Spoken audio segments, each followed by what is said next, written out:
Back in the 60s, when Chrysler reintroduced the second gen Hemi, the 426, they nicknamed it the Hellephant by drag racers and street racers alike, mostly due to its heavy weight, its enormous physical size under the hood, and of course, its brute power.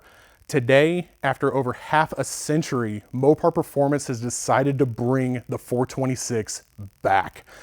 They're doing it under the Gen 3 Hemi, and they're offering it in the world's first 1,000 horsepower crate engine that has ever been offered by a factory manufacturer.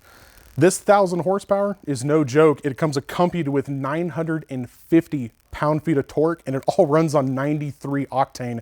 If you're wondering how Mopar Performance did that, well, they did that with the modern Gen 3 architecture and computer system. So let's go over that and take a look at what we got here. They took that Gen 3 Hemi block, you know, your Hellcats, your Demons, even some of the 6.4 trucks. They recast it in a very strong aluminum block to save weight. But instead of the 4090 bore that the 6.4 and the 6.2 had, this has the 4125 bore in it. Pair that with the 4-inch stroke and a 4340 steel forged crankshaft, some 4340 H-beam connecting rods, and of course some 9.5-to-1 forged dish pistons. And that's what gets you this strong, robust bottom end to handle all that power. They top the engine off with cylinder heads borrowed from the Demon. And if you're thinking, well, what blower could possibly feed that much power? Is it the 2.4 out of the Hellcat? Is it the 2.7 out of the Demon? They went bigger. They went for the 3-liter supercharger specifically just for this. The only specification we can't get Dodge to fork over is the camshaft. We do know it's custom specified for this engine. You can't find it in any production vehicle, but they're kind of keeping that close to their chest.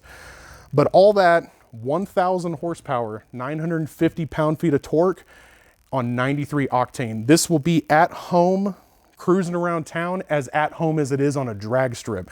And that's pretty amazing.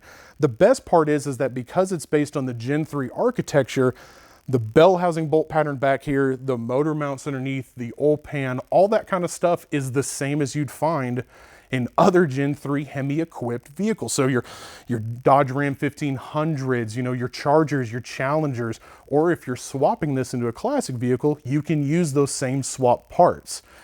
So we want to hear your comments. We want to hear in the comment section below, what would you put this in? Do you have a classic, you know, do you have a Dodge Dart? Do you have an old Demon from the 70s? Do you have a Challenger or a Charger? Let us know. Let us know about your Jeep project, your little Red Express. We really appreciate you guys joining us today. Thanks again. Come see us soon. We appreciate you guys stopping by to watch our videos. If you would, please hit a like and a subscribe to our channel so you can see more updates on everything we got going on here at Scoggin-Dickey. Thanks, guys.